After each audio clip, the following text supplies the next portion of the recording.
Hi there, folks. Welcome to Nintendo Deep Dive. This is Carl, the creator and host of this podcast. To those uninitiated, typically this show covers retro content via a review format, but for this episode we are deviating. Steven from Level 1 Sword, with whom regular listeners should be familiar, has graciously joined me to discuss Nintendo Switch's ever-looming successor. Be sure to check out his channel, which has lots of good stuff. My personal recommendation is his handheld retrospectives, but there's more besides. Just a note, we are actually doing this podcast through a phone call because weather or faulty machinery or just the hand of God, whatever it is, has made everything else unfeasible. So hopefully that doesn't throw a wrench in the works. I think it should be fine. Anyway, hello, Steven. Hello, Carl. Good to be here. How are you doing today? Doing good. I think we're set to get that weather pattern coming into where I live, but hopefully it doesn't wreck anything too bad for this podcast. Hopefully you don't get freezing rain or anything down where you are. Where I am, I should have looked this up in Fahrenheit, but I'm at like -35, -40 Celsius with wind chill. It's a good time. The car started though, so it's winter. I should be used to it by now where I live. But weather aside, you ready to get going on this? Absolutely. Perfect. Well, we're just gonna get going then. All the things discussed here might not fit so neatly under the definition of prediction. It's more of a wish list than anything else, with added commentary on the likelihood of such things becoming a reality. So we just compiled separate wishes, Stephen and I, and then we threw them together. And as the saying goes, birds of a feather flock together, so we'll be tackling similar wishes all at once in just a nice back and forth, casual sort of way. So the Switch 2, Super Switch, whatever they call it, we have no idea, or I have no idea anyway, what it's going to turn out to be, but I just got some things I'd like to see. So just jumping right into that, waffling aside. First thing that I would like to see from the new Switch successor is dual screen capabilities akin to the Wii U. I always liked the Wii U. It didn't always utilize that dual screen stuff, but even aside from the Wii U, dual screen gaming on the DS and the 3DS was a really good time. And in terms of UI and menu interfaces, moving away from dual screens, there's not really a way to replace the benefits of it. That being said, the likelihood of this, absolutely not. Even if they could do it, I think that they would probably want to stay well away from anything that looks like a Wii U. That's just a black hole in terms of finances. But there is images I've seen of a clamshell design floating around. So were this true, this clamshell design, in order to maintain a handheld TV parity, well then maybe they would have to do some kind of Wii U dual screen thing for the television as well. But I just don't think that's going to happen. Steven, tell me something you want to see on the new Switch.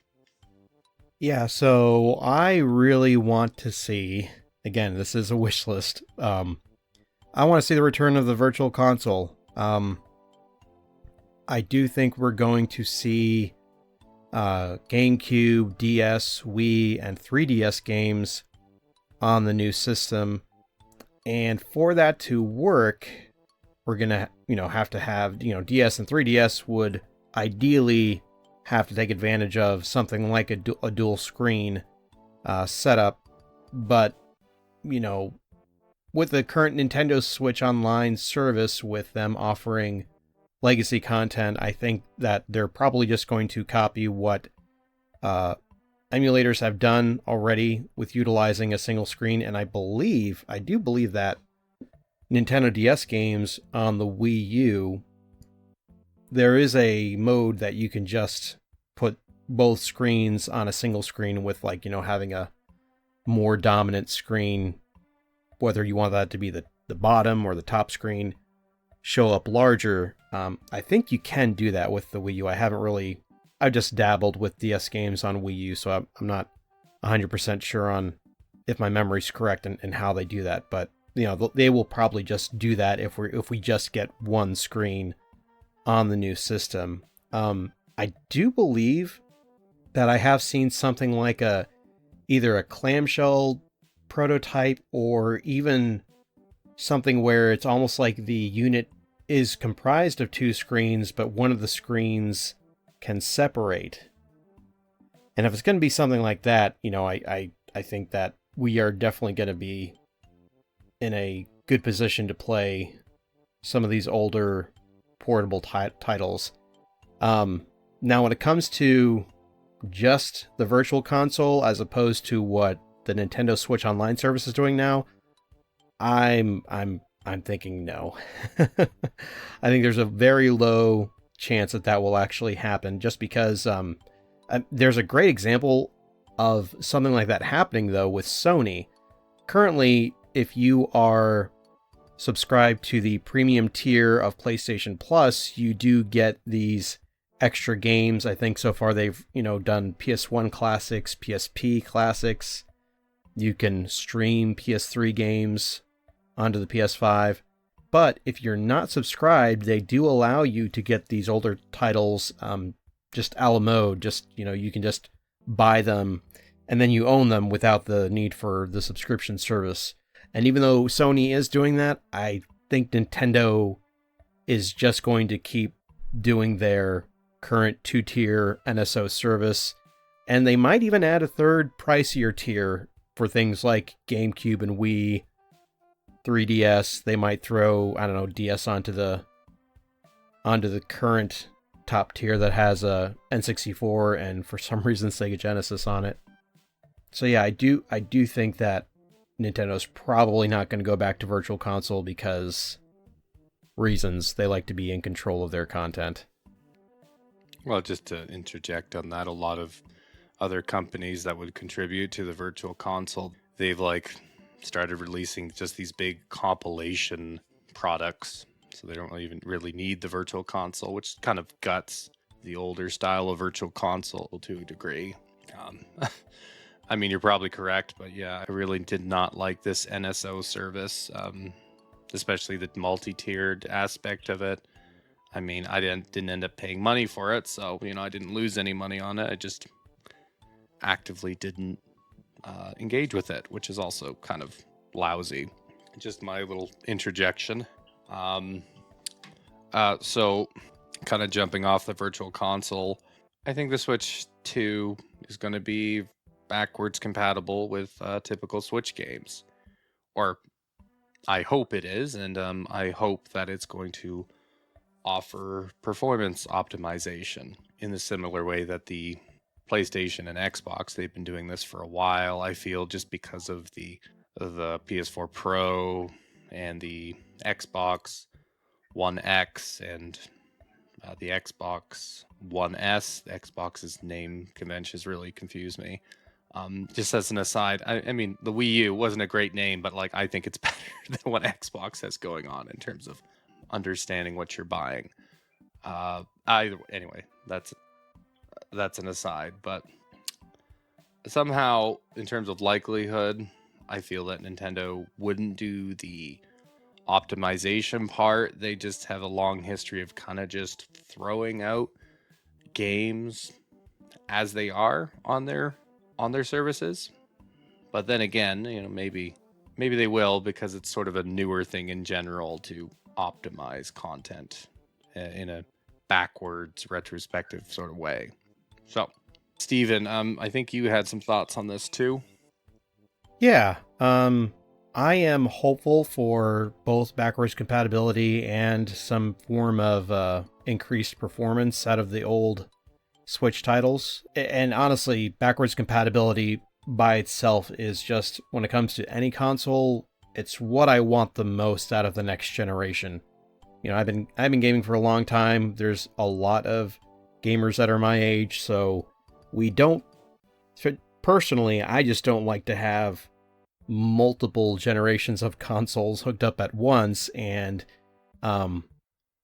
like for instance, I'm waiting on when it comes to PlayStation, I'm still gaming on my PS4 Pro, and I'm waiting for a PS5 Pro to come out because I know that it's completely backwards compatible with the PS4. I'll probably just retire my PS4 Pro and leave it disconnected, or hook it up in another room. But I'm not going to have them both hooked up to the same TV just because PS5 plays all the old PS4 games. So I'm really looking forward to the Switch's successor doing the same thing.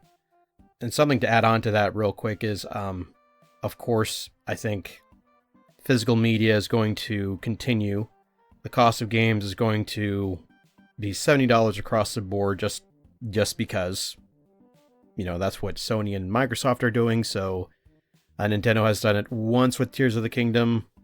Although I do see Tears of the Kingdom marked down quite a bit to $60. So I know that it sold very well when it first released. So I wonder if $70 is not a great price to encourage continuous sales, but that's another topic for another day. Now, for the likelihood on backwards compatibility, I think it's a 50-50 chance, to be honest, and I'm strictly basing that on what Shigeru Miyamoto has stated previously about it. He said that it's not a priority, but also it's never been easier to do it. So it's kind of like, it seems like whatever they want to do with the next system, if it is going to break compatibility with older games, they're just not going to care, and they're just going to drop the compatibility. But if they can do it, then they will. So again, I'm really 50-50 when it comes to that.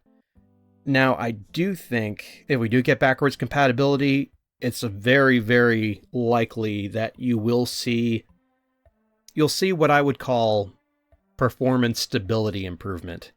And what I mean by that is, like, for example, when you're playing Tears of the Kingdom, that game targets 30 frames per second. Now, when you're using Ultra Hand, a lot of the times when you've got a lot of pieces in flux and you're building something, the frame rate just jumps down to 20 frames per second. And while I don't think we'll see a jump on the next Switch, something like 30 frames to now the game just magically targets 60 because it's not an unlocked frame rate. It does target 30 and stops at 30, never goes beyond 30. I do think the new system will stop that drop to 20. I think the game will run consistently at 30 frames per second, and that's not going to be due to anything that Nintendo does. That'll just be due to the increase in performance from the NVIDIA hardware that Nintendo is sure to use. And I think to further that point too, with Tears of the Kingdom as the example, Digital Foundry did a video where when the game first came out, they were showing some earlier scenes of the game that slowed down on launch Switch models, like the ones that were the older processor. There's a launch Switch model that was the LCD model that came in a different style box from, like, say, if you go into a retail store now, if you want to get a normal Switch, non-OLED, non-light, just a standard Switch, you're going to get an improved version of the Switch compared to what we got at launch. So those launch Switch models, they drop just a few frames. So I do think you're going to see an improvement with the frame rate drops. Those will probably just go away on any game that suffers from them. Yeah, well, as the saying goes, how's that saying go? A high tide raises all ships or something? Yeah, I mean, like, yeah, just having a general hardware boost should, like, iron out some issues. I could definitely see that, but we'll see. Another wish I have for the Switch 2 is that it will be more powerful than 8th gen consoles. Like, maybe significantly more powerful. Well, between PS4 and PS5. At a price point of $400. And I say $400 because, well, currently you have the Steam Deck out, which came out in 2019, 2021. I'm not actually sure.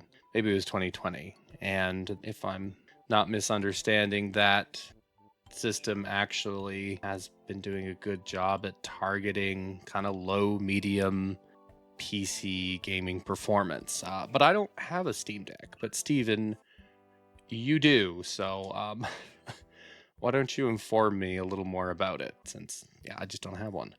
Yeah, so it I think as of February next month will mark the second year anniversary for the Steam Deck. There are different SKUs for it. They just recently released an OLED model, which is the one that I have. It is a lot more expensive than your base model, which just uses an LCD screen. But they basically released 3 models, and I think it was like a 400 price point, like a 550 price point, and a 650 price point. And they basically keep using those price points, but they're rotating in these newer OLED models that have a lot of improvements, but they're not asking beyond what they've already asked for it. And I gotta say, I'm really impressed with it. It's given me a lot of insight as to what I want out of the next Switch. This is kind of my first foray into quote unquote PC gaming, because a lot of people, say the Steam Deck is a lot closer to a console experience, which is what I like about it. For the most part, things just seem to work. There's a little bit of PC jank with it, which I don't expect at all from Nintendo. Nice thing about consoles is that they just work. I've had there are a few cracks in what the Steam Deck offers, such as, like recently I've been playing the original Assassin's Creed on it, and the game, through my playthrough, crashed probably about half a dozen times on me. Just no reason. Like it wasn't struggling or anything to run. It actually runs really great on it, and just out of the blue, it would just crash. I think I have Sonic Generations on there too, and there was some update to the system where I can't launch the game from the regular operating system, because the Switch has basically like a desktop mode and then a game mode. I can't launch it from the game mode. If I go into the desktop mode and just find it like you'd find it in a Windows, it's a very similar operating system to Windows. If I just go in there and I launch it, then it runs fine.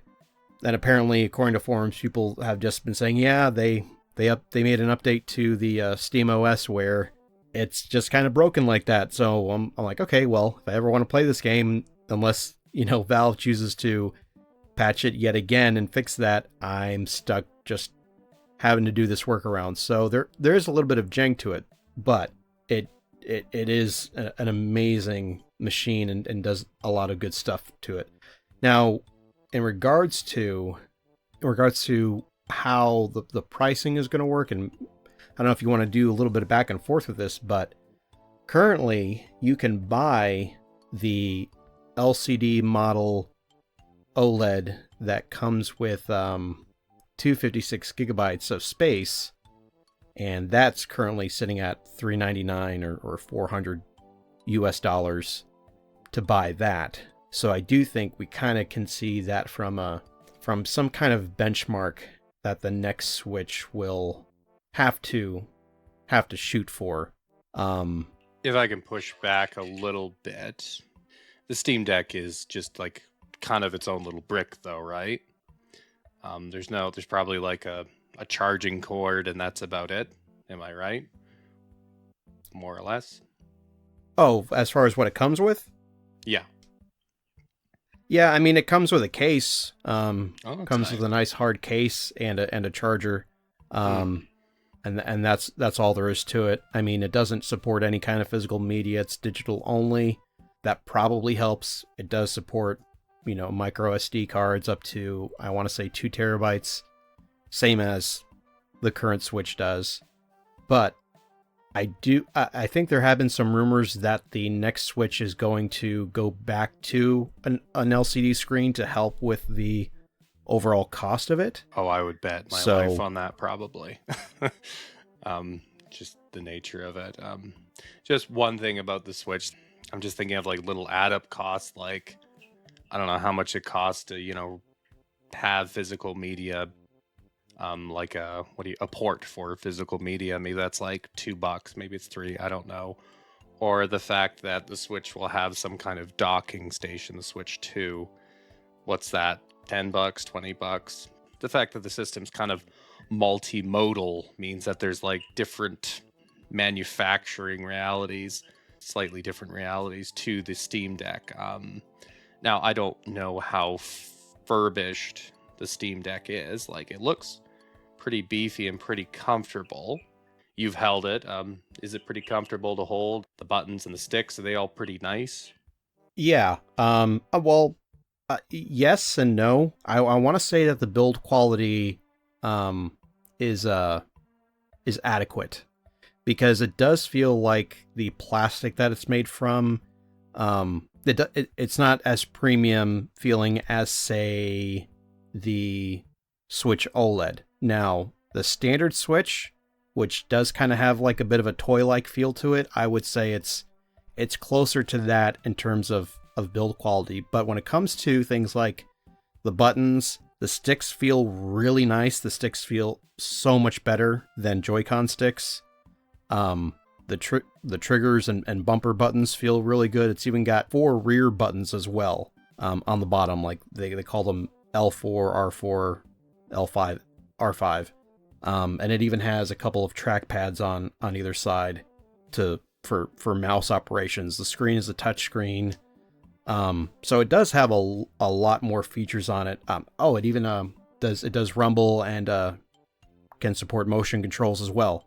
So I would say it does have a lot of things that the Switch doesn't have, but it absolutely has everything that the Switch can do. It doesn't.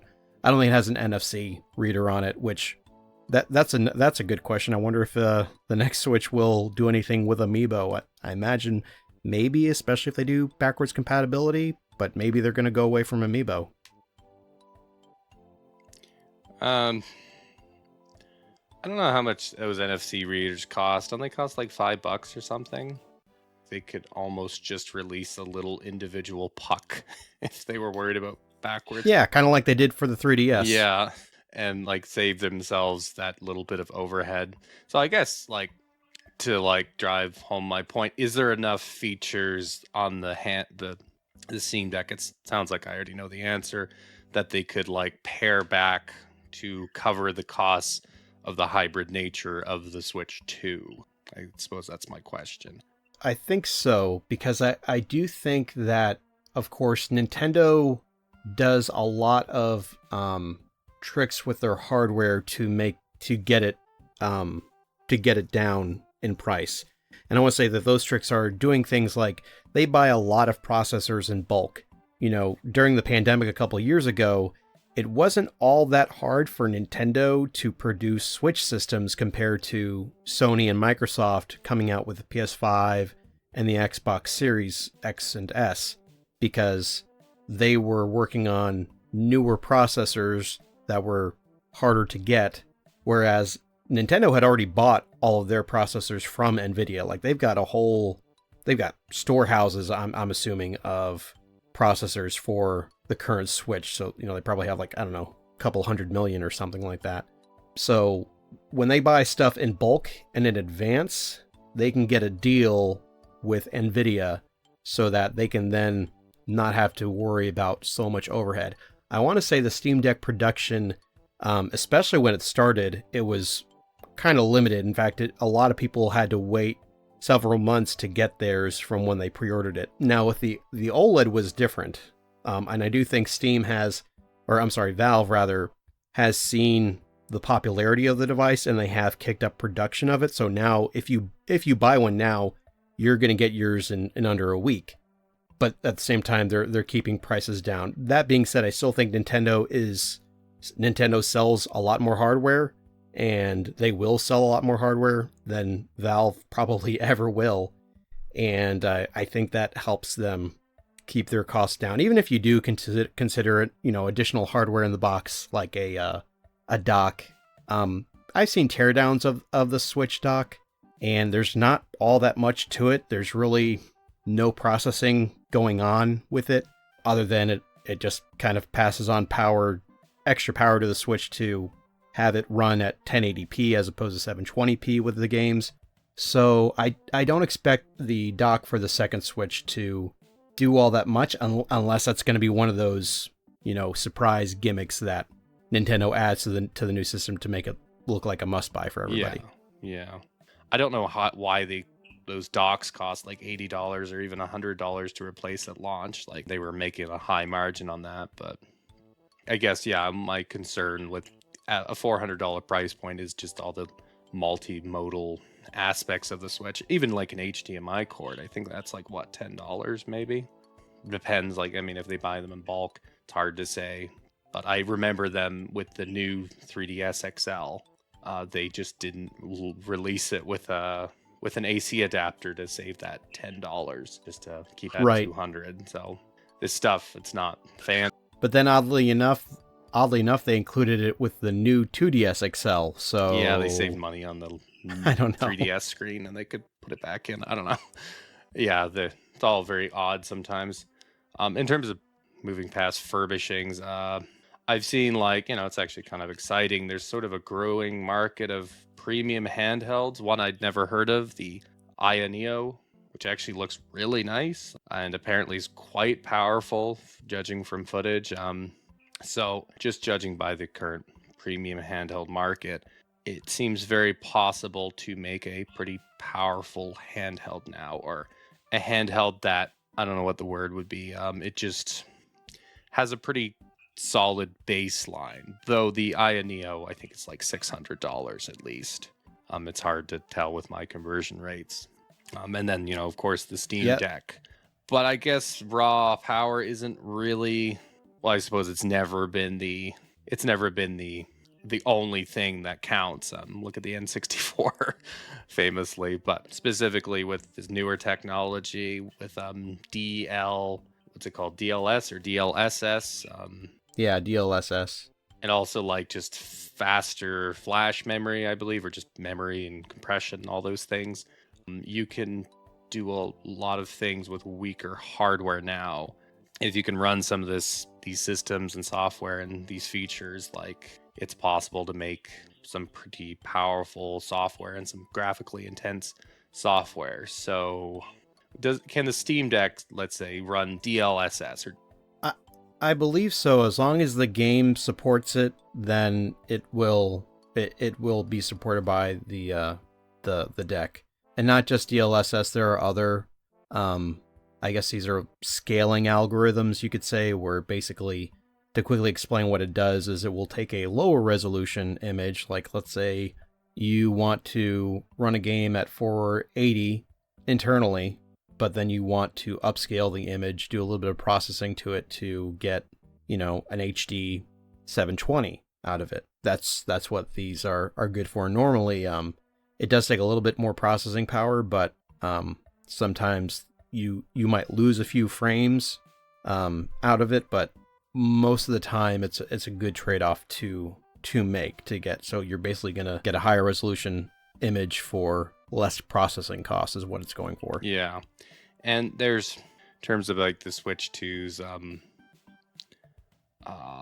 call it graphical paradigm. Supposedly they're using a modified version of the T234 chip, which is mostly used in cars. NVIDIA has been using that in driverless vehicles, but the chip itself for the vehicle's kind of gigantic comparatively, but they're going to pare that down and use a T239, which apparently, in terms of processing power and GPU, it's comparable to a low clock speed RTX 2015. It's 1500 and so many cores to 2050 being the GTX.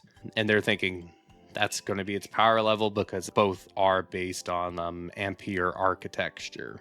And so that they're thinking, like, people, Digital Foundry, they think that can comfortably run DLS or other scaling softwares, and that you could see the switch to outputting at 4K. Though I think people are less, what would be the word, less optimistic about 4K, and more just, you can get things at 60 frames per second anyway. So in one sense, I don't think the Switch will be as powerful in real terms, and like terms of raw hardware, but in practical terms, it could be sitting comfortably at or above PS4. So I guess I'm hopeful for it, actually, given the handheld market and some of this software, that we could get a much better looking Switch, because I wasn't that enamored with not only the power level of the original Switch, but just certain second party developers like Game Freak. They didn't even push that hardware. Also, Fire Emblem Three Houses was another example, and a few more games besides I'm not going to get into. I don't think they looked good. I think they kind of look like a GameCube game sometimes, or even a GameCube game could sometimes look better to me in some aspects. Just up-res to 1080p. Three Houses was like a 3DS game, just at 1080p in 60 frames a second. Well, I don't think it was 60 frames. So that always bothered me and was noticeably underwhelming. So it would be nice to see, a Switch kind of get to that baseline where games are just going to look decent. Yeah, I guess I'm surprisingly hopeful about that. And, a couple days ago, I wouldn't have been. But I don't know if you had any more to add on to that, Steven. I know you have some notes here. Yeah. As far as like if we're going back to wish lists and what I think the next Switch could do, I do think it's going to be comparable to the Xbox Series S. Digital Foundry has done some tests with, I want to say, running Unreal Engine 5. Basically, how well does the Steam Deck run Unreal 5 games compared to how well the Series S does? And they're actually quite comparable. Sometimes the S pulls ahead in certain games, and sometimes the deck pulls ahead in certain games. So I feel like the deck, because honestly, comparing the Steam Deck to some of the other systems that have come out since it released, I'm thinking specifically of like the Asus ROG Ally and the Lenovo Legion Go. Those both have better processors in them. And I think they've even got, better screens in them, higher refresh rates and all that stuff. So when I think about the Series S kind of being this bottom tier into the 9th gen consoles, I think there's a very good chance that the next Switch will also be comparable to it. And it can do output in 4K, and it can do some games at a higher frame rate. Although I don't think Nintendo has any interest in doing anything above 60 frames per second. I don't think they haven't been hardware pushers for many years now, so I don't suspect that they'll start to do that anytime soon. I do think that the unit itself will be larger, and I do think that that will allow for a larger screen that will be 1080p. I don't think we're gonna have I don't know. I feel like if they tried to do just a 720p screen on the unit itself, I don't think that's gonna go over well with consumers. And I am pretty sure about this one.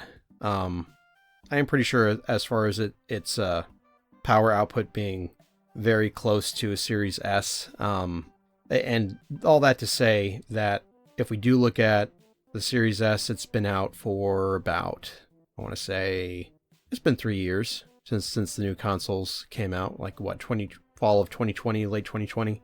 So yeah, 3 years. I think it was 2019, unless I'm crazy. And I've been seeing rumors that we should expect to see this next Switch launch this fall of 2024. So that, if you're right and it was 2019, then that will be 5 years. If I'm right and it was 2020, that'll be 4 years. So I think in that amount of time, I'm seeing, and I'm seeing kind of in the industry this, not really, we're getting these diminishing returns when it comes to things like desktop computers and home consoles. Like there's not, go back 10 years ago, the games don't look that much better than they did 10 years ago, but the smaller compact forms of like laptops are basically, laptops can do basically what a desktop can do now. 10 years ago, that wasn't the case. And the same goes to mobile chipsets. Like I'm always impressed. I do stay, informed when it comes to new phones coming out and seeing what new phones can do, not just iPhone and or Apple and Samsung, but other phone manufacturers, what they can come out with for like a $500 phone, which, $500 for a phone is not much. So if a mid-range phone can come out and run games that outperform the current Switch and even, we're approaching PS4 levels of power. Like I do think a larger tablet form, handheld form, with the, it's bigger than a phone, so it can have more guts and internals in it. I do think you're going to be seeing that. Now, it really, the question comes down to, will Nintendo put that into the system? I don't think we're going to see another situation of GameCube to Wii where we saw modular graphical improvements, and same thing with Wii U to Nintendo Switch. They just had different focuses at that time, but I don't think they can afford to do that anymore, and it would also just behoove them not to stay competitive. I do think the rumors stating that the $400 mark is likely, even if we're talking about the Switch coming up to Series S performance, because I think you can get a Series S. Do they run for about $300? And I've seen them on sale for as low as $200, like around Black Friday. So I think for $400, they're going to need to have something that comes close to Series S, if not match it all together. Yeah, and just to reaffirm why we're going for $400, is putting it at $450 just throws it out of that family friendly price point, and that's a big a big demographic for Nintendo. So I think it kind of has to be $400. The only other concern, other than the multimodal nature of the system racking up the price, is the just looking at the original manufacturing cost of the original Switch. Famously, like the Wii U lost money at like its price point of like $300, $350 with a pack-in game. But the original Switch was $279 with all of its parts and to manufacture it, apparently, and I don't think that includes shipping or like distribution necessarily. It was like $279 on a $300 machine. So looking at other pieces of Nintendo hardware like the DS, I think it was like $150, and they could manufacture that for $79 or $87, one or the other, similar to the 3DS, and their wholesale price on that was a little bit more than that. Like the Wii, their wholesale price, what they sold it to distributors, that wholesale price, they were making $40 profit on the Wii, which cost nothing to manufacture. I have the numbers written down somewhere. So I feel like they need to keep it at $400, but I don't think they're going to make money on that.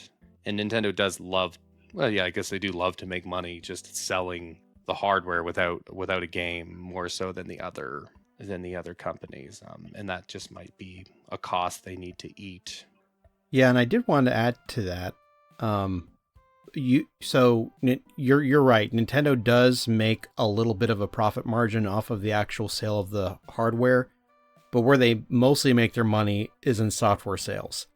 And I'm sure Valve is probably doing the exact same thing with the Steam Deck, since they own the marketplace that it comes with.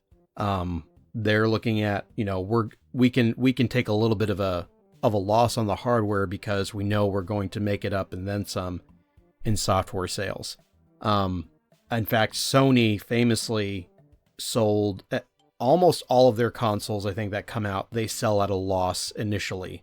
And then, of course, as the lifespan of the console goes on, it does begin to become profitable just from hardware sales. But again, they're looking at the software sales as the source of most of their profit. So I think, same thing is going to apply to the next Yeah, Switch. and some games sold just terribly well on the Switch. It's kind of baffling sometimes, like up into like closer to 50 million, which we hadn't seen before. So they can probably they can be optimistic about making more money in their software to account for a loss if they have to take one, for sure. But in terms of like the system itself, beyond the guts of it, a big problem with the Switch was the Joy-Cons. They were maybe a necessary compromise at the time, for the most part, but aside from the N64 controller, I think the Joy-Cons were they were pretty terrible in a lot of ways, and not just the sticks, the drift, but also the shape of them, and even holding the Switch. I almost kind of have it down on a surface, resting on my hands, kind of putting my hands to sleep, because I just don't like holding it in the air. Maybe that's just me being a bit crazy. Like in handheld mode, it's fine enough, but like having them detached, or even just in that little Joy-Con grip, they were never terribly comfortable. And the thing that I thought was a really big oversight, and maybe it was done so they could have two-player split Joy-Cons, is that the thumbstick was directly underneath the B button. And different people do different things, but I typically like to go for the YB combo when I'm playing Mario. But that stick, to hit B, you would basically be hitting that stick. And even without that, if you were playing like a game with dual analog sticks, that would go from annoying to just, it would compromise the gameplay. I'm sure people developed around that, software developers took that into account. But even beyond that, I think just ergonomically, having to kind of like inchworm your thumb in to reach that stick, it wasn't a good thing. And what I would really like to see is the Joy-Cons to be better, bigger, have that stick pushed out from the button, similar to the Xbox configuration, and just have nicer grips too. Have them be bigger, just more ergonomic comfort when it comes to the new Joy-Cons, and good analog sticks.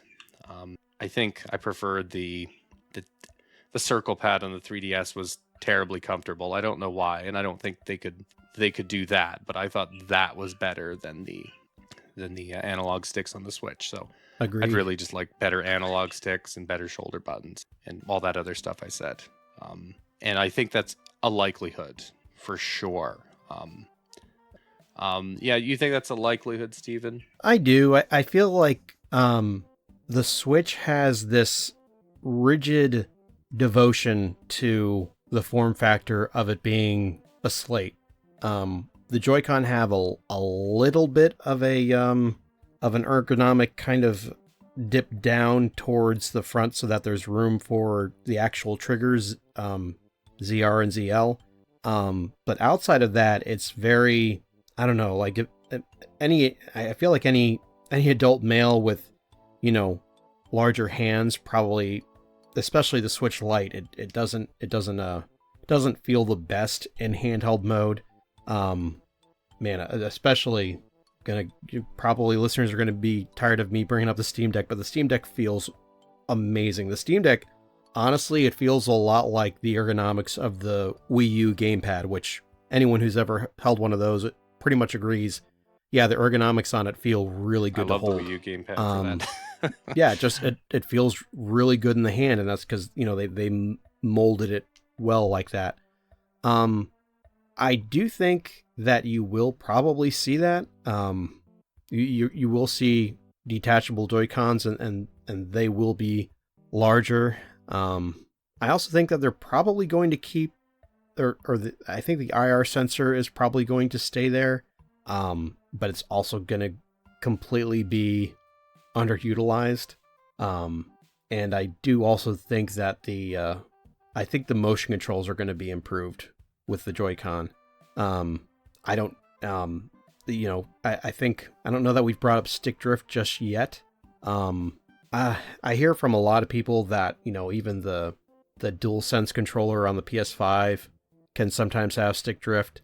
I think the initial models of the Steam Deck had issues with its stick, so I'm not going to rule it out entirely for the next Switch, but it's going to be not as widespread of a problem as it was for the current generation of Joy-Cons, and that's just due to Nintendo basically, I think it came out a few years ago that the engineers basically said that it's due to how they designed the Joy-Con. So we're just going to have to wait till the next generation of Joy-Con, which they will definitely stay. Improved motion controls. I think that there has been some complaints as far as, especially when they port the, Wii games, like we've seen at this point, Skyward Sword HD and Super Mario Galaxy. There's been, a little bit of a drawback playing those games on Switch compared to Wii, just because you don't have a sensor bar that's really going to help with aiming at the screen. You kind of have to do some weird centering and things like that, where the Joy-Con are just detecting movement, but they're not really detecting position, whereas the Wii could do that. I don't know how they would pull that off if they were going to do it, but I know Nintendo is going to do something crazy with the controllers, because they always seem to do that. And this crazy idea I actually came up with last night as I was writing my notes down. What about something like a wireless dock, where the system pairs to it and the dock stays connected to your controller, and it basically works like a Wii U in reverse, where you're holding the unit, but it is wirelessly sending the audio and video data to your dock, which is now just a fancy HDMI receiver wirelessly. I think that's probably unlikely, but if any company were to pull something like that off, I think it would be Nintendo. But I will fully admit, that is a pie in the sky, completely what if scenario, but it would be really cool if they could pull it off. And then you could actually do dual screen gameplay like the Wii U pulled off, and still have it be a portable system. I was wondering if you could, even just with the dock, if the dock had a built-in sensor bar or something like Yeah. that. Yeah, I mean, that'd be a much easier thing to do, but I don't to fix the problems that you're talking about. Pikmin 3 was a big offender. I know one guy, he loves Pikmin 3 and he just hated Pikmin 3 Deluxe, and so much so that he preferred the controls of Pikmin 4, which is blasphemy to me. I'm not going to get into that, but yeah, like just because there's no sensor bar, you just reset a lot. You probably get used to it. Just sort of you develop a tick where you just hit the reset button on them. Yeah, that would be a cool thing, the reverse Wii U idea. I'm now just kind of picturing how you would project the image onto the TV, like the kind of Bluetooth power required for that. Maybe I'm overthinking it, and probably getting away from the topic at hand. But yeah, it's a cool idea for sure. But I guess to circle back to it, I just want better Joy-Cons. And on the topic, I was playing split Joy-Cons with the nephews because I got a Switch OLED for Christmas, and they said something funny to me. This isn't me poisoning their mind with my crazy ideas. One of them was like, "Oh, I remember playing this game." They were talking about Super Mario 3D World on the Wii U, and they're also playing Mario Kart too, and they remember playing that on the Wii U that I had. and they were actually talking about how they kind of wanted to play this on Wii U again. He was like, "Oh, if I can afford this on eBay," and I'm like, "Wow, this kid's crazy." I'm not even suggesting any of this to him, but just basically, as like a one-off idea to just split a Joy-Con and hand it to somebody, it's a pretty cool idea. It looks good on a commercial, but I could do without it, and it would fix a lot of the problems if the Joy-Cons were asymmetrical, and I wouldn't have to worry about any of these ergonomic issues I had, like with where the stick is placed or the fact that there's not a D-pad. So I would like them to nix the two-player out of the box with the Joy-Con stuff, but I don't think they're going to do it because they just don't want to mess with any aspect of their successful formula. What do you think about that, Steven? Yeah, I hear you. I don't care for using the one half of a full size controller either.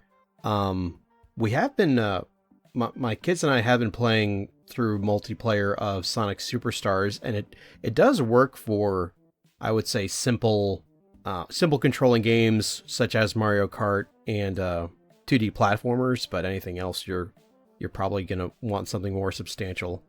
But yeah, I think they're going to keep that form factor. You're going to have detachable Joy-Cons that function as, either one full controller or two separate smaller controllers. But maybe what they could do to make it better is to, we already mentioned that we think the next Joy-Cons are going to be larger. It'd be really neat if they had something like grips which folded out from underneath and make it more ergonomic and more like and closer to a standard size controller.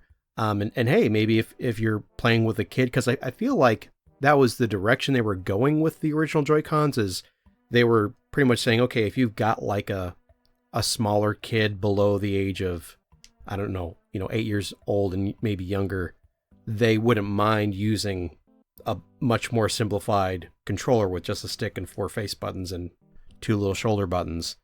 But maybe they could have 2 different modes where grips can fold out if you're, if you got larger hands, or if you're a kid, you can just it'll play more like a normal or current generation Joy-Con. And as much as I'd like to see them do that, I don't think there's a chance that that's going to happen at all. I don't know. Nintendo makes, you always have to expect the unexpected with Nintendo, and what you and I might think would make a lot of sense and completely feasible, to them it's like, no way, absolutely not. That's too consumer friendly is almost what that sounds like. I do think your desire for the return of a D-pad might actually happen though.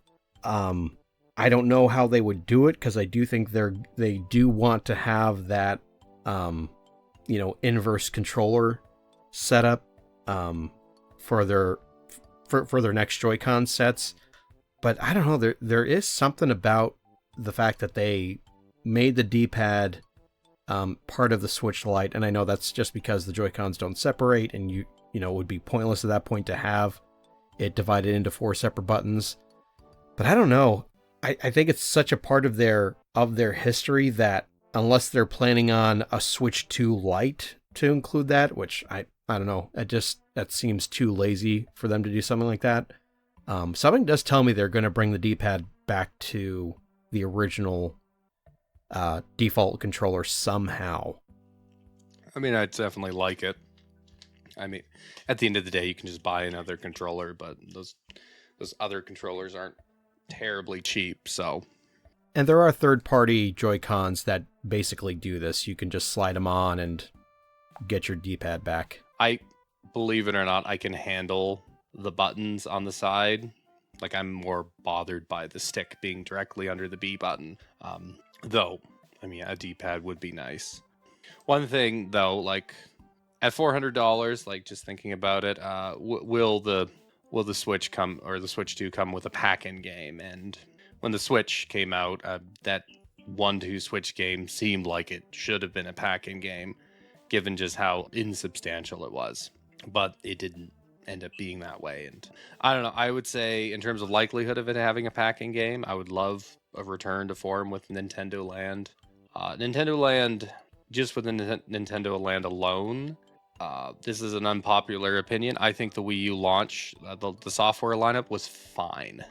Like, just with how big Nintendo Land was, and with all the other games that I'm not going to get into. I know a real overzealous take. It was a fine launch, and so those packing games, they do have a track record of creating a nice sense of goodwill, that you just have a game that you can play as you unbox the system. But I guess I would flip a coin on that. Like, I have no idea, and I wouldn't expect anything as substantial as Nintendo Land or even Wii Sports. But some software would be nice. I don't know. Maybe you can pull me out of Cloud9 though, Steven. Yeah, I don't think they will include a packing game at all.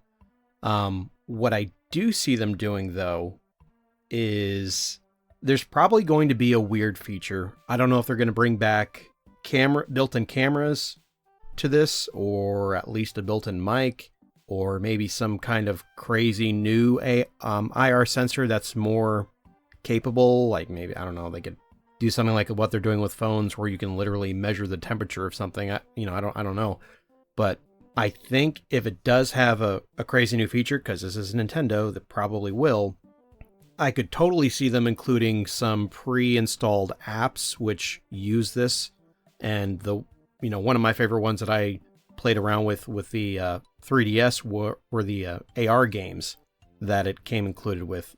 There was also Face Raiders, but that was not nearly as cool, I would argue, as the AR games, where just use the cameras on the system and came with some cards, and the cards would interact within the environment that you were filming with the cameras, and it was really neat. It wasn't a full-on game. It was just more like a tech demo sorts to show what it was capable of. So maybe it'll do that in tandem with the TV.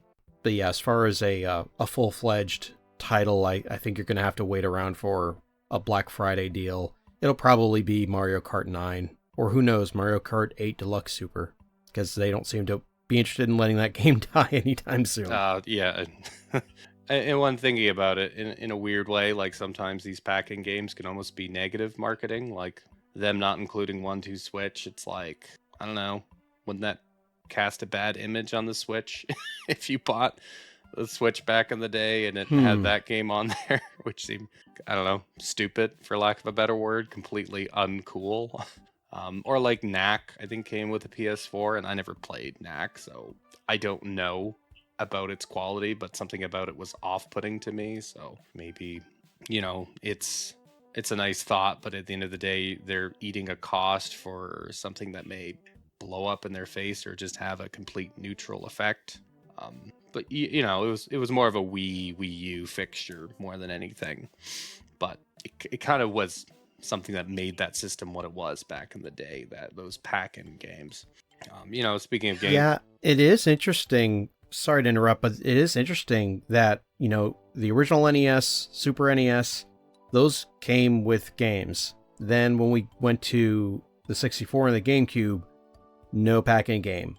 And then Wii and Wii U, we went back to pack-in games. So, yeah, that is interesting that they've actually gone back and forth on this before in the past. Yeah, for the N64 is like, we can't include a packing game. We only have 2 games. So yeah, I didn't actually know that the Super Nintendo came with a pack-in game, or I was unsure of it. I guess, was it World? Yeah, it was Super Mario World. It's a pretty slick deal. But again, it's money they can make. Why would they leave that on the table? Especially with, let's face it, Nintendo's doing very well with the Switch, so I don't think they're going to be very consumer accommodating, or they don't have as much incentive to be. Anyway, in terms of launch games, though, speaking of consumer accommodation, the Metroid fan base, the fan base that insists that it's much bigger than it is. I love Metroid, but you look at sales and, you should just be happy that they ever make a game again. Metroid 4, or Metroid Prime 4, pardon me, just given how long it's been since they announced it and wherever it is, and the fact that Metroid games do not sell terribly well. They do about 1 mil typically, never more than 3 million, and usually a little less. If they want to make some money on Metroid Prime 4 and really pimp out their new system, win over the enthusiast crowd, Metroid Prime 4 cross-gen launch game. I think that's pretty likely. They've had more than enough time to develop it, provided that the development didn't go to complete hell in a handbag like it already did once. I think it's likely, and it will. I don't know. As a launch game, people would buy it on spec more than likely, as opposed to it being limited to its limited audience. I don't think I'm too far offside on that. But what do you expect for launch games, Steven? Yeah, real quick about Metroid Prime 4, I just remember hearing something about someone said the game was done, but they were having issues, of all things, with the cutscenes of the game. Like, they're having trouble with those running at, I guess, the full frame rate of the game, because I guess they're targeting 60 just like the other Prime games run at. So yeah, I thought that was a bit weird, but I do think you're right. I do think at this point we're probably going to get a cross-gen launch game for it. As far as other games go, I absolutely think that the target, the along with Metroid Prime, that's going to kind of be the secondary title. I think the primary title that all the marketing is going to focus on is going to be the next 3D Mario. I don't think it's going to be titled Odyssey 2. It's probably, it's going to play just like Galaxy and Odyssey, but it's going to be something else, probably also ending in E. To keep that going, that moniker style going. So I do fully expect 3D Mario will be a launch game, and not like with Odyssey. I think Odyssey came out like 6 months later after the Switch launched. I think you'll probably see it day and date with the system, since we haven't seen anything for 3D Mario in such a long time. Something that I had been waiting for the Switch to come to, like every direct that comes, I think, maybe this will be the one, and I've been let down, is some kind of announcement of ports for the remastered Nintendo 64 games that were, well, more or less remade on 3DS. So the 3DS versions of Ocarina of Time and Majora's Mask, I've been waiting for those to be ported to the Switch. And I've also been waiting for the HD versions of Wind Waker and Twilight Princess to be announced for the Switch. And I have been, again, this is more rumor and speculation, but I have been hearing that the next Switch Direct, whether it's going to be this month, January, or the following month, February, if we don't see those games announced for the Switch, because this is basically going to be the last Direct centered on the current Nintendo Switch.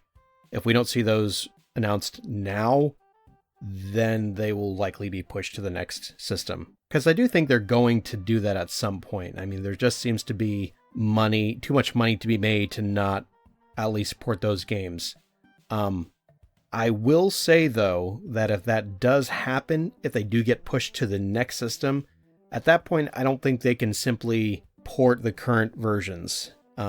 Maybe Twilight Princess and Wind Waker, they would just, port the HD versions over.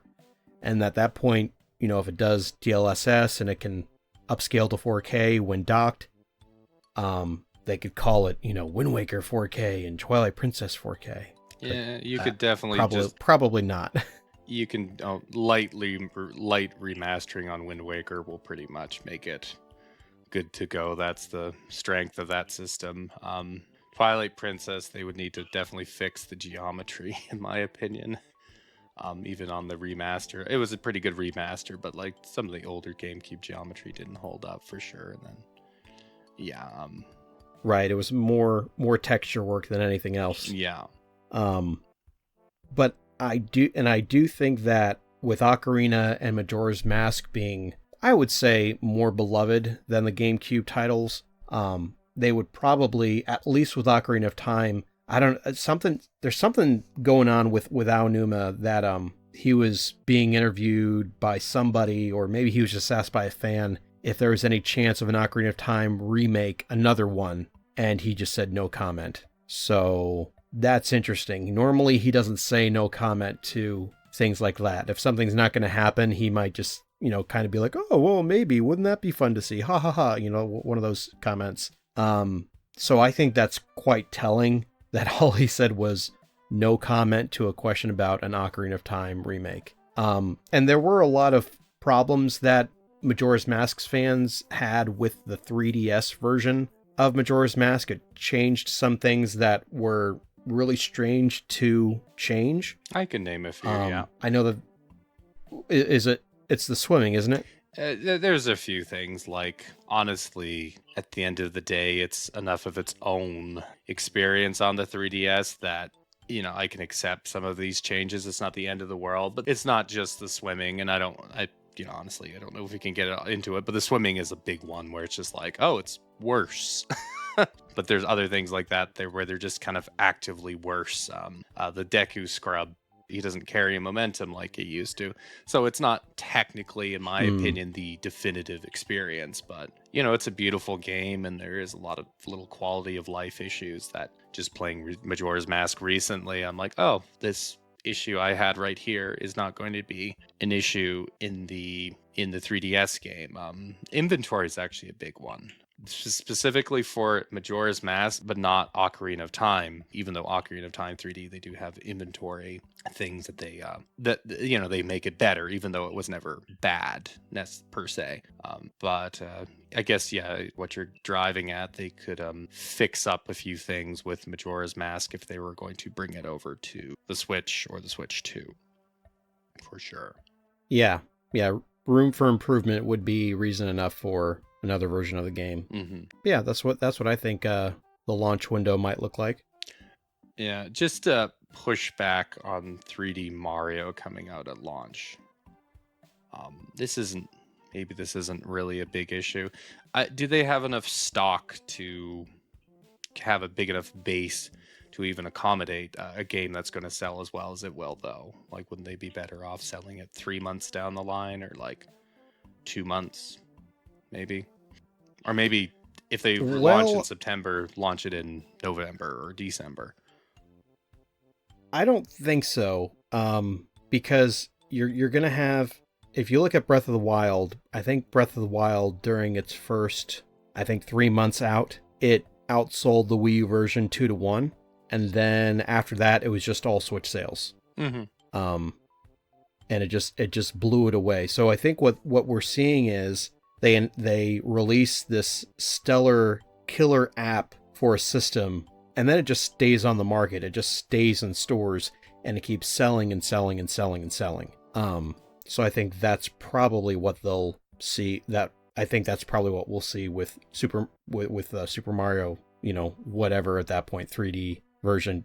Of course, we're not going to see a brand new 3D Zelda because we just had Tears of the Kingdom. That's out of the question, so it's got to be Mario. Makes sense. Yeah. I guess, given your point, Super Mario 64, just the N64 was never the most popular system on the market, except when Mario 64 came out. It was a weird phenomenon. I don't know if it was the birth of the killer app, but it was the best example of one. So if they could repeat that, in terms of marketing and sales success, why wouldn't they? Now that you bring up a good point, the smaller base of the Switch at the time did not hinder sales for Breath of the Wild by any means. So yeah, I recant my pushback. You're right. In terms of just looking at how would I phrase it? Long-term goals for Nintendo published and developed software. I would like to see the specifically new games, because they're probably going to be doing a lot of remasters and remakes. I would like to see more new first-party published games on the Switch 2. I had a bit of a problem with the Switch's new game output. I did some investigative journalism through Mario Wiki, so there's no mistakes on there. I just comparing the Switch or comparing their output of the last 7 years to their or the 7 years before their last 7 years. Even though, I mean, technically 2024 just started, so admittedly this is a bit speculative, but from 2010 right through 2016, they published 191 games. And I'm just including almost everything except for like Flipnote and apps or DSiWare. Didn't really include that stuff because they're not really games or very tiny games. I don't think I included those. So it was 191 games. From 2017 up through 2024, I would say they're on track for 116. For 2024, just from what they've announced, I think there's going to be like 10 games that they'll publish or develop. I can't know that for sure, but that puts them at 116 games in 7 years. And then I peeled that back even more to be more meaningful. I curated it more because guess what? Yoshi's New Island, don't think that needs to be included. I don't think people really want to think about that game, or Mario Strikers Battle League. That's a stupid game. Nobody's going to buy that now. 2.5 million people did initially, and they probably feel pretty screwed. So in terms of meaningful titles, it's like 126 games to 83. I don't know. I'm not terribly happy with that number. I know COVID happened and that maybe put them off. Well, apparently it put them off more than a year. But even before that, it like year on year, they went from publishing and developing like 26 games to like 18 to 50. There may be some margin of error there, but I don't know why that happened, especially since they had 4 years on the Wii U to get their head around HD development, and their handheld teams, which I know this is a wish list and I'm bitching, but I'm just going to do that. Just skip it if you want. I'll provide a time code later maybe.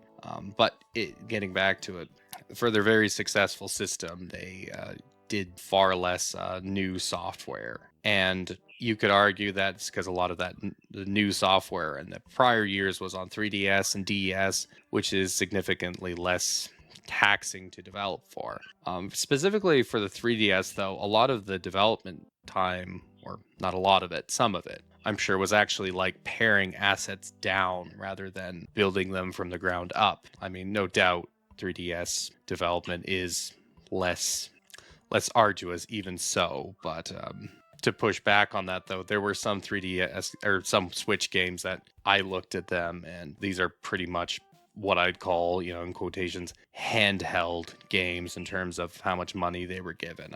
The Pokemon company, or Game Freak, who develops those games, pretty notorious in the Switch lifespan of making games that just did not push the hardware, as modest as that hardware was. And other examples too, Nintendo Switch Sports, not a terribly arduous development time. None of the Mario Sports titles really, they didn't really put too much effort into them, except maybe Aces, but even then that was pretty anemic on launch. And Fire Emblem Three Houses, another example, graphically speaking anyway, of just a game that did not push the hardware. And there's a few more besides, but I don't know. I'm having trouble wrapping my head around why, for a system that's doing really well, why there wasn't more software. And maybe there just wasn't a need, since what they were putting out was selling and eating up the market. And maybe that's just what it is, which is a tragic reality. I didn't look into third-party stuff off the top of my head. I don't think third-party output on the Switch was actually that incredible either in terms of new stuff. Like even Ubisoft, they had the two Rabbids games, and they had some release parody games anyway, like Battle Link or Starlink Battle for Atlas, whatever it's called.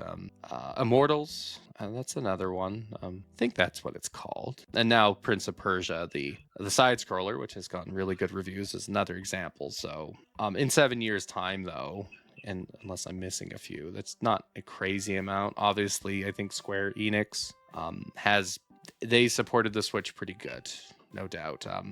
But speaking on the Japanese companies, Capcom stayed away from the Switch for 4 years, more or less. They put out a very bad version of Street Fighter 2, and they put out a very thrown together 3DS game in Generations uh, X or Ultimate, whatever it was called, which was very much 3DS assets. And it wasn't until 2021, pardon me, that they put out Monster Hunter something. I own the game and I can't. Rise. Yes, Monster Hunter Rise. And then they put out Monster Hunter Stories 2 and another game. I guess they localized the Great Ace Attorney games, and I think there's another game tied with that. But they waited a long time. Is my point. Now, in terms of like the likelihood of them like pushing out more games on the new system, less maybe. You don't have COVID to worry about, but I think it will actually probably less given the boost in power and more graphically intense assets. I don't see them pushing out more first-party developed games unless they hire a few more second-party companies or they license out their IPs to third parties like they did with Ubisoft. Famously, though, or not famously, I don't know if too many people know about this. They had a lot of little teams in the Wii U 3DS game, in the 3DS days, that didn't actually really carry over into their Switch years. Alpha Dream, the people behind Mario and Luigi, they didn't really. They're not around anymore. They went bankrupt in 2018. Vanpool, who did like Dylan's Rolling Western, they actually were active in the Switch years with Kirby games, helping HAL Laboratories. Grezzo did a lot for the 3DS, and I found that their output, a lot of it was kind of wasted on a game called Miitopia. They did do Link's Awakening, and I could go through a few more. These aren't like huge development studios. Monster Games, though, they did do games for the Wii and the 3DS, and I think they had potential to make the next Donkey Kong game, actually. But they're not bankrupt, but they just don't work with Nintendo anymore. And I guess what I'm getting at is it's a little disappointing to me that they lost some of these teams and didn't seem to replace them, or not to my knowledge anyway. They didn't replace these teams, and I would like them to pick up more second party studios to push out more new games. And when I say new games, I am including like more intensive remasters and remakes in that, but stuff that's kind of just a port with a little bit of extra content I did not include. So anyway, my little tirade's over. I just would like to see more first party stuff for the Switch too, and third party stuff too. Yeah, I think so when it comes to first party stuff, a lot of the Switch production, there was a big lack of it. I definitely agree with you on there. There's this big promise that the handheld developers and the console developers were all going to be coming together to develop for one platform. So we were going to see a lot more first party games coming out, and that didn't happen. I do think a big reason for that would be COVID. That affected a lot of the development. I even just last night watched a YouTube video from Sakurai's YouTube channel explaining how it basically pulled their development down for Smash Brothers Ultimate DLC characters to the point where it took them almost the same amount of time to just develop the DLC as it did to make the game. So if that gives you any idea of just how much the process of making a game remotely, at least for Japanese developers, I think Western developers weren't quite as affected because a lot of developers do, especially the indie ones, they work from home anyway, so it wasn't a big change for them. But when it comes to the Japanese culture for work, you don't work from home, you go to an office. You go into an office and you go there an hour before you're supposed to be there, because work doesn't even really get into the full swing of things until you've been there for about an hour.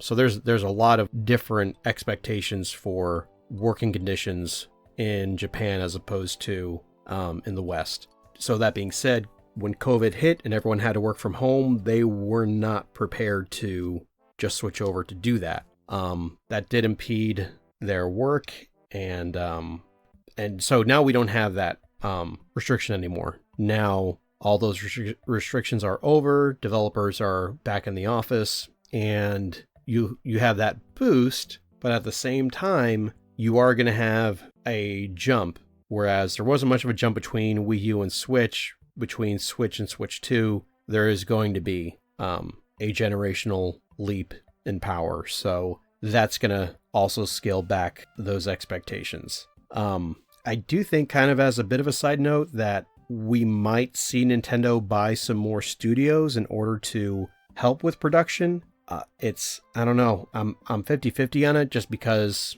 they didn't do a whole lot of that during the Switch generation, and that did not impede their hardware or software sales in the least. So who knows?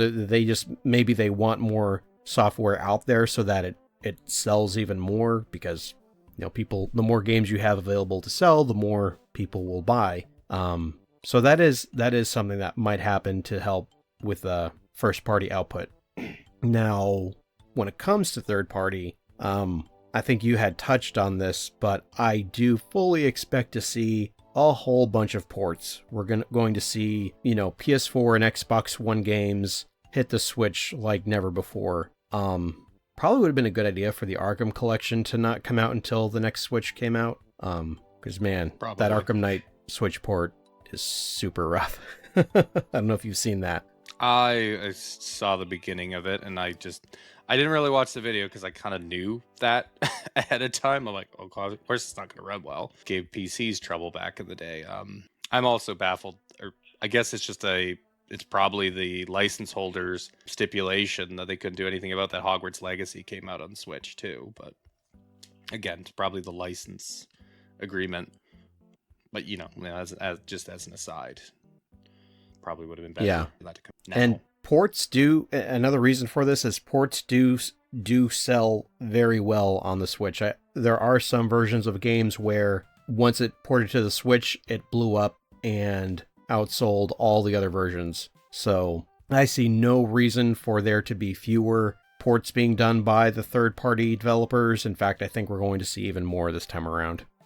I would just like them to be priced a little more affordably, depending on how much effort is put into them. Like, I'm not an aficionado about just the process of moving code and changing code from one platform to another. There's definitely a bit of work in that, but I think for Nintendo's first-party ports, they don't really have the obscurity of the Wii U to rely on, and with backwards compatibility being probably in the mix, I think for them, at least, I would hope that they're going to be doing less of those ports, because it will just be something you can play, and that can free up some of their development staff. I mean, with ports, I'm always confused. It's either lots of work, or it's I don't know how I put it, the conundrum of it. It's like either it's too much work or it's too high of a profit margin.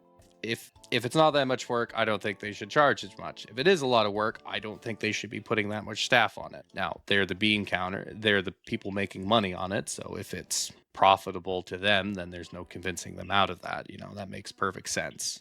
For the consumer, though, they say vote with your wallet, and people voted that they love, or lots of them anyway, love port. With Mario Kart 9, it was never going to happen on the Switch because Mario Kart 8 Deluxe was cannibalizing the market. And I understand that, but I am, not that I'm a huge fan of Mario Kart. I like Mario Kart well enough, but the fact that we never got a Mario Kart, really, on the Switch was kind of a bummer. I know there's, it's kind of complicated, the entire situation around that so much, so I don't really feel like getting into it with the boost pass and all of that. I have opinions on all of that, but I would like to see Nintendo at the very least, and I do think that they'll be, if anything, they'll be doing more remakes and remasters than just kind of smaller ports with some funky modes attached. I would hope so anyway. And I would also hope that with the added power, you can get some release parity, at least for newer third-party games coming out. I don't know what your take on that is, Steven, but that's my hope. Yeah, I guess if a game already came out on the Switch, I'm just hoping for backwards compatibility, and that way there won't be any really need to port those games over to the newer platform. I'm just I think the ports would focus squarely on games that would have been too difficult, or just, like you were saying before, too much of an investment to bring over to the Switch. I mean, we saw it happen occasionally. I'm thinking of The Witcher 3 and Doom 2016, but by and large, just like we saw a bunch of 7th gen Xbox 360, PS3 games come to the Switch, we're going to see a lot of PS4, Xbox One games that couldn't run on the original Switch come to this one, and probably with some good improvements. I definitely would say that, not just graphically, but feature set wise. Yeah, I think so. Probably whatever new hardware functionality Nintendo is going to add to it to make it enticing for new people to buy or non-gamers to buy, they'll probably do something like that. Yeah, definitely. Moving to, like, I guess, more peripheral aspects of the system. We live in the digital age. First, I would like, because we live in the digital age, pardon me, I would like to see the Switch 2 release with at least 128 gigs of memory. It's actually a pretty modest amount. Somehow, just because, I don't know, they only released the OLED with 64 gigs and the original Switch with 32 gigs. Somehow I think they will not do that, and they'll go for 64 gigs or something. Just, again, to cut down costs to keep it at $400. I'm not an expert on, what's it called, solid state memory or flash memory. I think maybe it's called flash memory. So maybe it's pretty easy to actually get your memory, your flash memory, up to 20 or 100 to 200 gigs even. But just knee-jerk reaction, they're not going to make it to 128. I could be wrong though. What do you think on that, Steven? Yeah, just kind of going back to what I said about the Steam Deck, the base model that's $400. That one is currently $256, and it's got like an actual solid state drive, whereas I think the 64 gig version of the Steam Deck, which used to be $400, was just like was just flash memory. But I just think that now that they have upped the ante with the value that you're getting for $400, I just don't see how they could do anything less than 128 gigs for that, especially since when you have a game go from something like a PS3 to a PS4 level of fidelity, there is a lot more storage space that's needed for whatever media you have. Yeah. So I think the $70 is going to go towards offsetting the cost of the new card format, the media card that it's going to use, or game card. That's got to be, I think that's going to increase. I think currently the largest is 32 gigs. Which is just crazy because you can, I think I've seen SD cards for 1 terabyte, name brand ones made by SanDisk, on sale for as low as like $75. I thought, man, that's crazy. And even the regular sale price for, I want to say, like a 2 terabyte or even a 1 terabyte solid state drive to add to your PS5. So we're talking like the really fast ones, the M8 drives, or M2 drives, I'm sorry. Those aren't really that expensive anymore. So I think memory has really come down cost-wise. So I think if they do 64 gigs, I don't think they can price it at 400. Yeah, well, I've never seen 1 terabyte micro SD for $75, but I believe you. It's pretty good. It's very good. Don't think my computer has more than 1 terabyte at the moment. Well, that does sound pretty hopeful then. 256 gigs isn't terrible either. Though, do you say the original had only 64 gigs, the original Steam Deck? Yeah, the lowest, the 400 lowest tier one was only 64, that's right. And then I think it went to 256 and then 512. I'm surprised that they launched with 64 at all for a digital-only device. Anyway, digression aside, we're talking about digital games. We have a few things on the eShop itself where we would be purchasing these digital products. I was not hugely fond of the Nintendo eShop on the Switch. It's not terribly interesting to look at like the Nintendo 3DS and Wii U eShop were.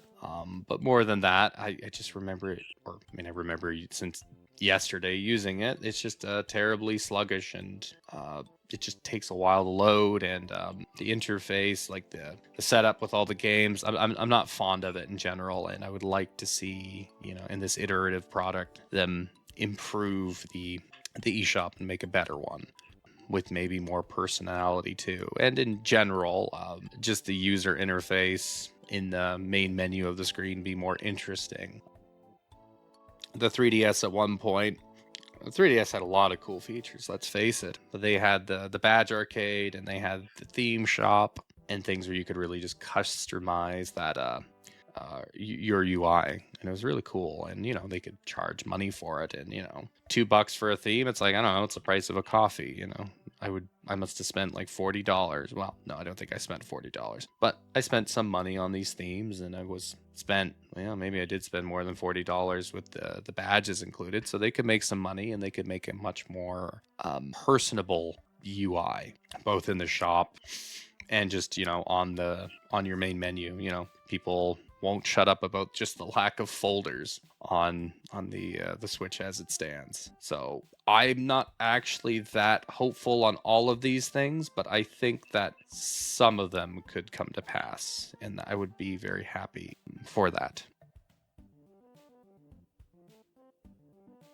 So yeah, I think the whole system personality that was really there from the Wii on, it is really baffling to me why it's totally lacking from the Switch. I think we did get a way to group games together, and that was kind of their answer to the folder or lack of folder problem. But it's also not a folder. It doesn't act the same way.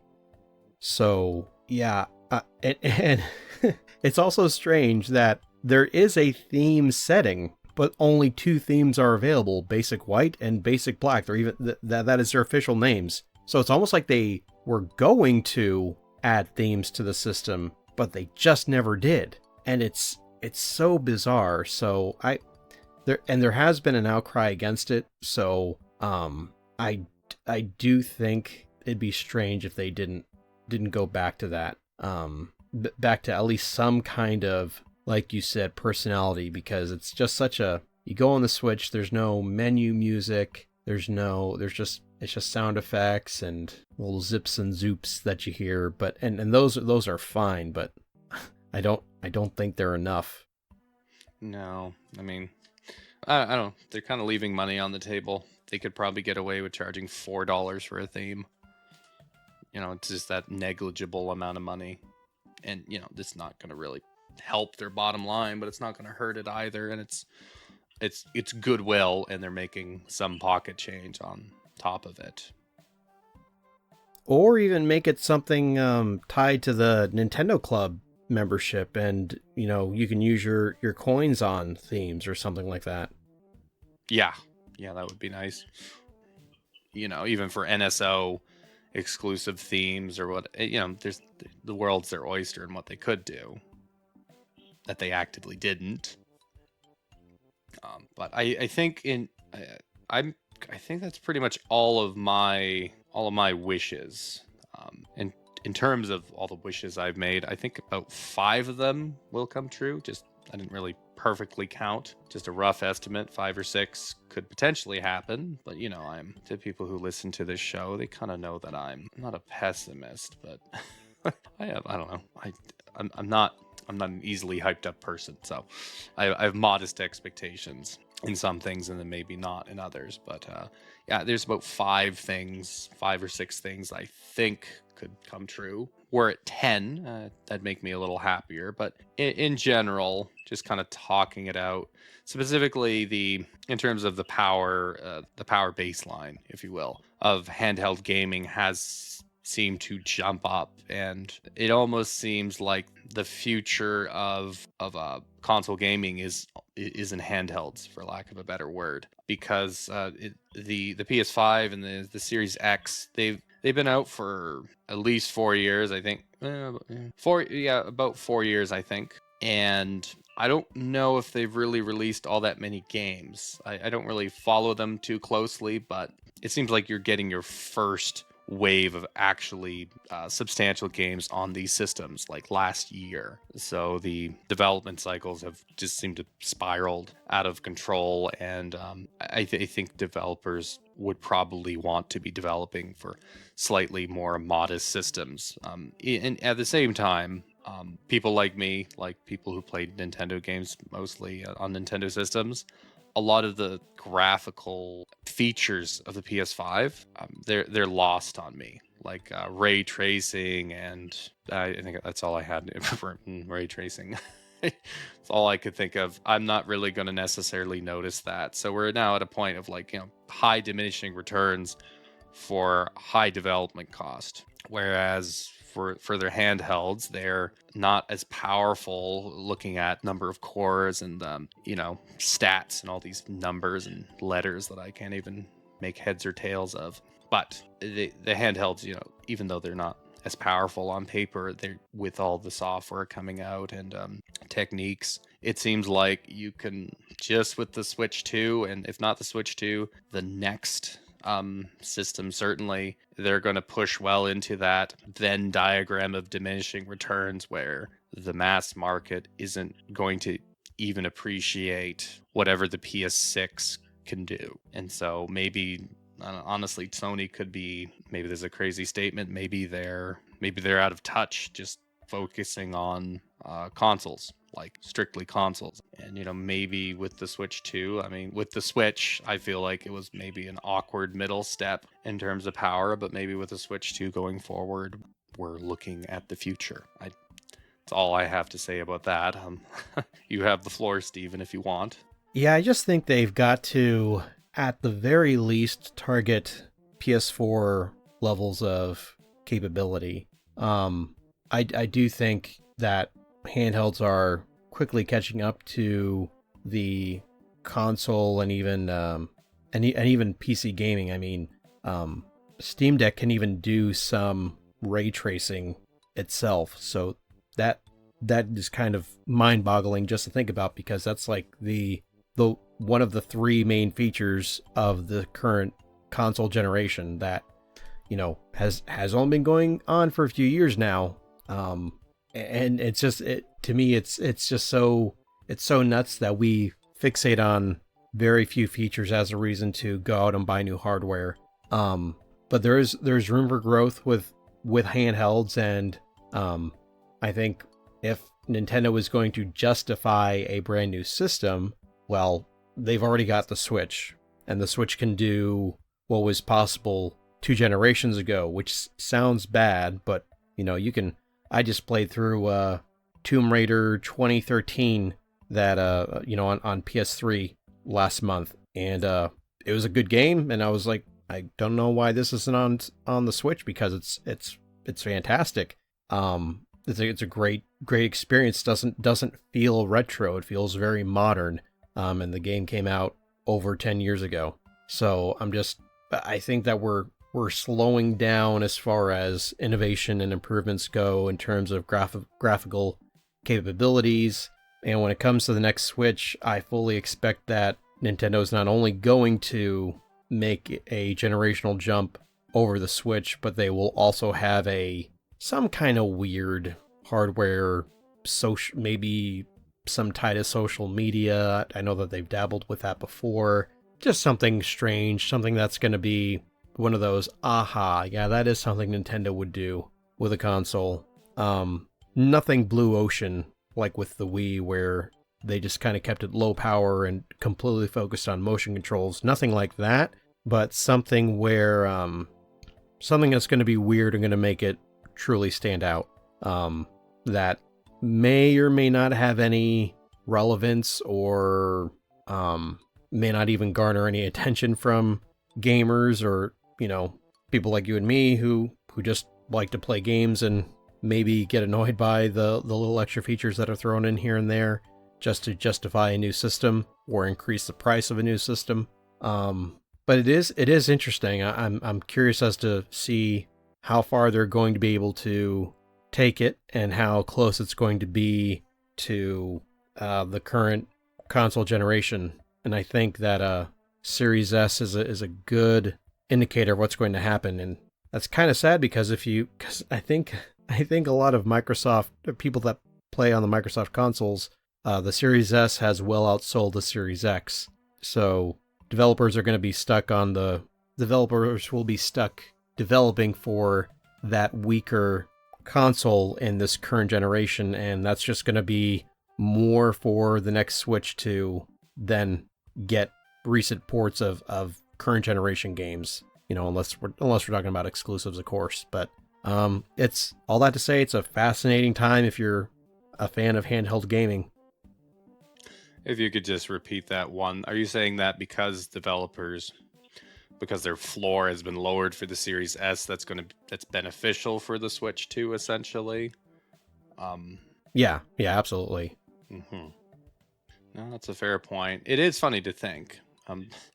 In 2012, handheld games were dead because of phones, right? That was the thing, and now apparently it's come back into full swing. It almost seems like the consoles, exclusively consoles, are maybe a little outdated in a way. But who's to say? Maybe people are saying that now, or will be saying that in a couple of years, and then 10 years from now, they'll be looking back and saying, what a silly notion people had.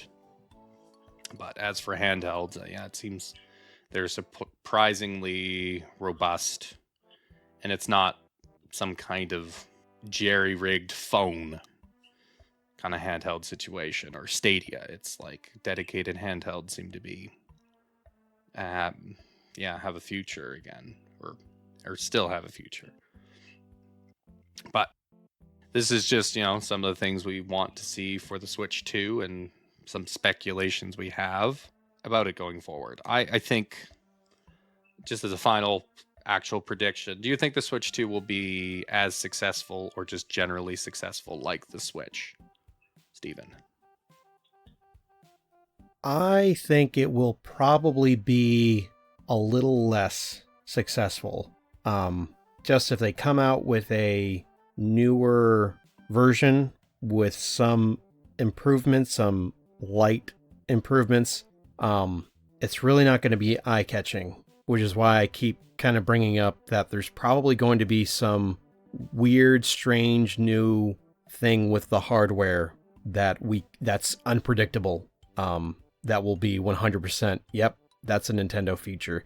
If they do something like that actually has legs that will make it extremely unique, then you will probably then there's a good chance that it will equal the current Switch's success. The current Switch, I think I saw recently, it's around 120 or 130 million units sold. I thought it was at 140, but yeah, I'm not sure. It could very well be that, and that's throwing distance, I think, with PS2 and DS levels of around 154 and 155 million. And I don't expect them to stop selling the current Switch alongside the new Switch. I think it's going to... I want to say when it comes to, hardware, just looking back at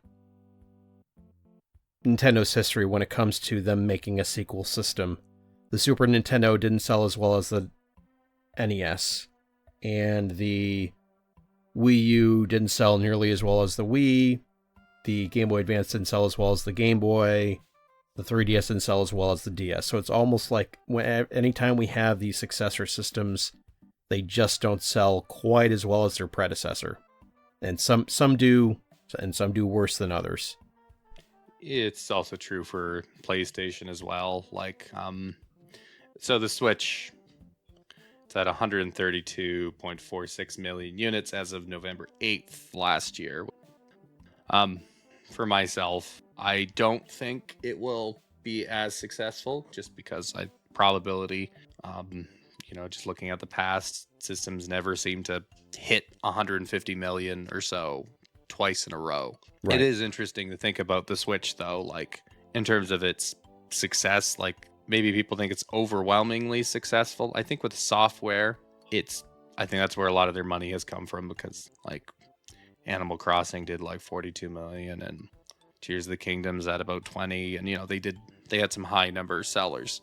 But Nintendo prior to this, they had 2 SKUs, so even though the Wii U didn't do well, and they never reached an economy of scale to actually make money on it, really, they still did just shy or just over 90 million units sold with the 3DS in tow, and that was them making money on the 3DS. And same with the GameCube, not terribly successful, but with the GBA attached to it, you're talking about like 103 million lifetime sales. Surprisingly, I feel like their lowest lifetime sales for combined hardware is maybe N64, Game Boy Color. I know Pokemania was big at the time, so maybe not. But so I'm surprised by that. So I guess what I'm driving at is like, the Switch. I think the Switch 2 to be profitable or like reasonably profitable, I think has to clear 100 million. Just, ballpark estimate. And there are some things about the Switch, like, I'm kind of a hard ass in some ways, that the original Switch just really bothered me. And it's not really the quantity of games. It's actually the quality of games that kind of bothered me with the Switch more than anything. I don't need a lot of games. I just need the ones, some of them to really hit. And like playing Pikmin 4, I had played it online. Did a let's play of it and had to keep kind of a straight face on till the very end. But the accessibility features of that game made me despise it. And I think for a few people, it's a small subset of enthusiasts, maybe 10 million, maybe less. Like they feel a little jilted by certain first party offerings from the Switch. Like Splatoon would be a good example. They did not push that IP terribly well in terms of new features. Like this first Splatoon is the best Splatoon, and Mario Kart 8, I guess, it was sold like 50 million, so I suppose there's really no bad blood really substantially. But New Horizons was a big one where the Animal Crossing fan base is not small. It's much bigger than Zelda. It's closer to Mario's size. So about like 10 to 15 million people. Obviously, it sold much more than that on the Switch. But for the older generation Animal Crossing players, which is again a pretty big number, I don't. From the sounds of it, they did not like New Horizons like at all, or well, significantly less. New Leaf is still the definitive Animal Crossing experience. So I think like with a combination of some people just being slow to pick up the new Switch, like I don't know, like I'm not sure I'm going to pick it up anytime soon. I still have a lot of games that I didn't get around to on the original Switch. I own them, I just haven't played them yet. And then just the fact that the more casual audience is a little more fickle. I mean, I think the Switch 2 could have trouble clearing 100 million potentially. That's my kind of prediction on its success. So you can comment on that, Steven, if you like, but then we're gonna wrap up here. Yeah, I think you got some good points there. I do think it's going to be successful. It's not going to be a flop, but it is not going to do as well as the current Switch. And as a result of that, well, we might even see some more models come out. It is a bit strange that the 3DS saw 6 different models to it, and for the Switch so far, we've only seen 3. You could make an argument for 4 because of that improved, more battery efficient processor that they put into the standard Switch. But in all reality, there are 3 models of the Switch, so only about half of what the 3DS came out with. And I don't think we're going to see another. It's very unlikely that we'll see another model of the Switch. I think someone's thrown around the idea of there could be a Switch Lite OLED, but I do doubt it. So in order to increase hardware sales, we might see more variations of the Switch 2. We'll definitely see at least 3. They'll probably do one with an OLED, one with a smaller, form factor size, but can only do handheld. Will probably be like an XL model. I'm surprised we didn't see an XL model of the current Switch. Totally think there was going to be a Switch Pro, but probably COVID tossed that idea aside. But yeah, I do think you're right. I think it's going to be 100 million, probably. All right then, that is our predictions. I think we didn't go too crazy because I like to be reasonable. Steven likes to be reasonable. or again, not really predictions, our wish list. That was our wish list. If you have items on your wish list that you would like to share as well, or have any other questions or comments, you can send them to nalistenerq@gmail.com. And where can people find you, Stephen? People can find me on Twitter/X at LVL1Sword. And I've also got an email address, lvl1sword@gmail.com, if they want to reach out. And also there's a YouTube channel titled Level 1 Sword, but it has been not messed with in over a year. So, hey, if you want to check that out, I've got some videos on there that some focus on the Switch, some on other handhelds, and you'll have a blast. A lot of good stuff on there. Lots of videos. All right, then. Well, thank you for coming on, Stephen. It was a pleasure. It's been fun. All right, perfect. And to those listening, hope you have a God bless day or night, whatever time it is for you, and take care until next time.